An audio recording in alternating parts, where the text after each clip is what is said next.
चिंतन श्री गुरुदेव दत्त श्री स्वामी समर्थ महाराज की जय। नेहमीप्रमाणेच तुमचं आपल्या या विश्वास आणि अध्यात्म या चॅनलवरती अगदी मनापासून स्वामीमयाचं स्वागत आहे। स्वामी भक्त हो, आपण कोणतीही सेवा सुरू करताना श्री गणेशाय नमः, श्री कुलदेवताय नमः, श्री गुरुभ्यो नमः अशा नावाने सुरुवात करत असतो। सगळ्यात अगोदर आपण गणपती बाप्पाचं स्मरण करतो, जेणेकरून आपण जे काही कार्य करतोय, जी काही सेवा करतोय त्यामध्ये कुठल्याही प्रकारचं विघ्न येऊ नये, ती निर्विघ्नपणे पार पडावी यासाठी आपण गणपती बाप्पाचा आशीर्वाद घेतो आणि सुरुवात करतो। त्यानंतर आपण कुलदेवतेला देखील स्मरतो आणि आपण गुरूंचा देखील आशीर्वाद घेतो आणि गुरूंना स्मरण करून आपण कोणत्याही सेवेला, कोणत्याही कार्याला सुरुवात करतो, जेणेकरून आपण जे कार्य हाती घेतले ते निर्विघ्नपणे अतिशय सुंदररित्या पार पडावे आणि त्यांचा आशीर्वाद आपल्या पाठीशी राहावा।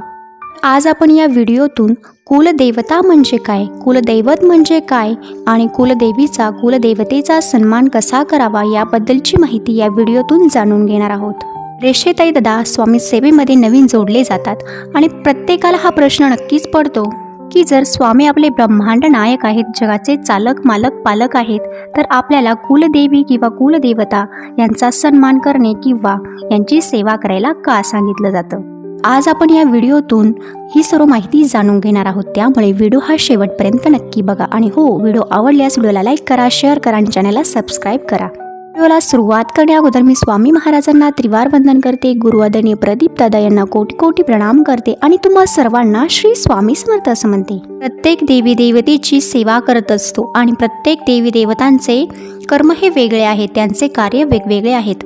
तर कुळाचा कुलधर्म केलेल्या आशीर्वाद देणाऱ्या देवीला कुलदेवी असं म्हणतात। गावावरून जी देवता स्थापली असते त्या देवीला म्हणजे स्थापित केलेल्या देवतेला आपण स्थापित देवता असं म्हणतो। आवड असणाऱ्या देवतेची पूजा करणे त्याला आराध्य दैवत असं म्हणतात। गावा मिळून जी मांडलेली देवता असते त्या देवतेला ग्रामदेवता असं म्हणतात। प्रत्येक देवी देवतेची कार्य हे वेगवेगळे आहेत। इष्ट देवता म्हणजे या व्यतिरिक्त विशिष्ट कामासाठी ज्या देवी देवतेची आपण पूजा करतो त्या देवी देवतेला इष्ट देवता असे म्हणतात।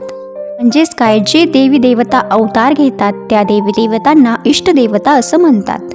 यामध्ये आपले स्वामी महाराज, दत्त महाराज, श्रीपाद श्रीवल्लभ महाराज, श्री नृसिंह सरस्वती किंवा दत्त महाराज असतील, हे कुणाचेही कुलदेवत किंवा कुलदेवी नाहीत। हा विश्वाचा अधिभार सांभाळणारे हे दैवत आहेत। सज्जनांचा सांभाळ करणारी ही देवता आहे। याचा आपल्या वैयक्तिक कुटुंबाशी काहीही संबंध नसतो। ही देवता म्हणजे आपले ब्रह्मांड नायक, आपले स्वामी महाराज, दत्त महाराज, ही सर्व देवता आपल्याला आशीर्वाद देण्यासाठी उभे आहेत आणि आशीर्वाद देताना ते सांगतात, भिवू नकोस, मी तुझ्या पाठीशी आहे। याचा अर्थ असा की तुम्ही तुमच्या कुलदेवतेला भजा, तुमच्या कुलदेवीला तुम्ही भजा, तेव्हा आम्ही तुम्हाला आशीर्वाद देऊ। स्वामी चरित्रातील 12व्या अध्यायात बाळप्पा महाराजांना सुद्धा कुलदेवता माहीत नव्हती, तेव्हा प्रत्यक्ष स्वामी महाराजांनी तुळजापूरच्या देवीच्या रूपात त्यांना दर्शन दिले आणि त्यांना कुलदेवी कोण आहे हे सांगितलं। तर यातून आपण ही शिकवण नक्कीच घेतली पाहिजे की आपल्या कुलदेवतेला आपण गेलंच पाहिजे, त्यांचा मान सन्मान आपण केलाच पाहिजे। तर सगळ्यात अगोदर आपण जाणून घेऊया की कुलदेवता या शब्दाचा नेमका अर्थ काय।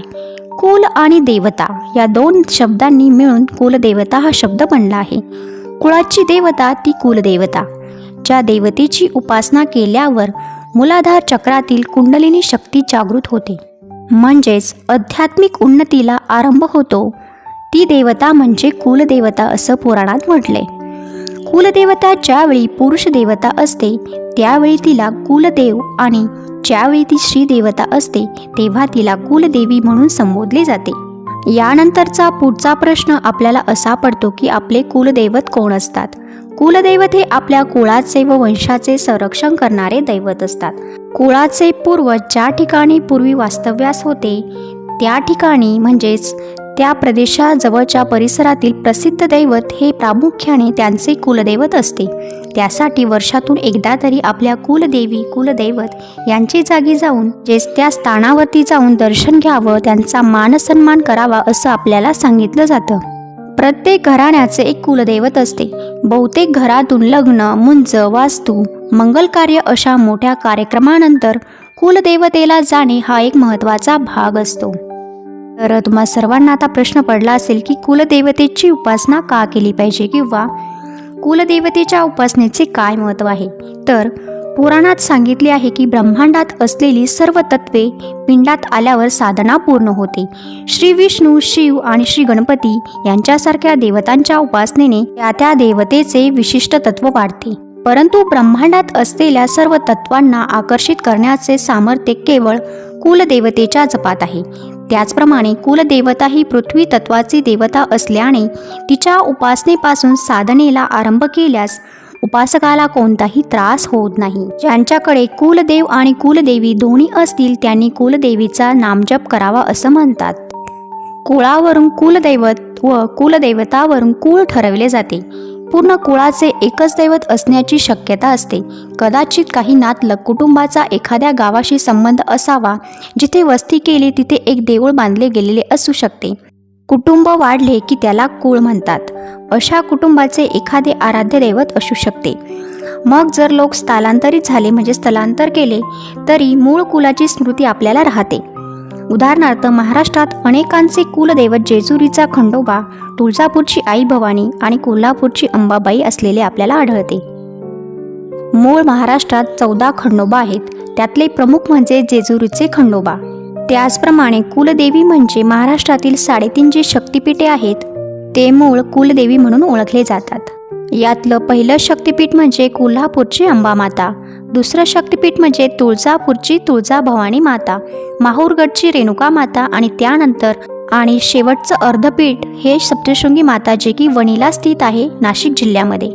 तर ही सर्व कुलदेवी आणि कुलदेवता म्हणून प्रामुख्याने ओळखली जातात. त्यानंतर जसं की मी तुम्हाला आधी सांगितलं की महाराष्ट्रामध्ये 14 खंडोबाची स्थाने आहेत. तर त्यापैकी तुमचं कोणतं कुलदैवत आहे ते तुम्ही तुमच्या जुन्या पिढीला विचारू शकता किंवा तुम्हाला जर माहीत असेल तर त्याप्रमाणे तुम्ही त्या स्थानी जाऊन सेवा करायची आहे. म्हणजेच कुलदेवीचा कुलदेवतेचा एकदा तरी वर्षातून मानसन्मान करायचा आहे. तर हे कशासाठी करायचं की आपल्याला कुलदेवीचा कुलदेवतेचा आशीर्वाद आपल्या घराण्यावरती राहावा. कुटुंबात जर काही अडचणी येत असतील त्या अडचणींना मात करण्यासाठी किंवा त्या अडचणी आपल्या कुटुंबात येऊ नये यासाठी यांचा मानसन्मान करायचा असतो. त्याचप्रमाणे कुलदेवतेची सेवा म्हणजे आपण दर रविवारी मल्हारी सप्तशतीचा पाठ करावा.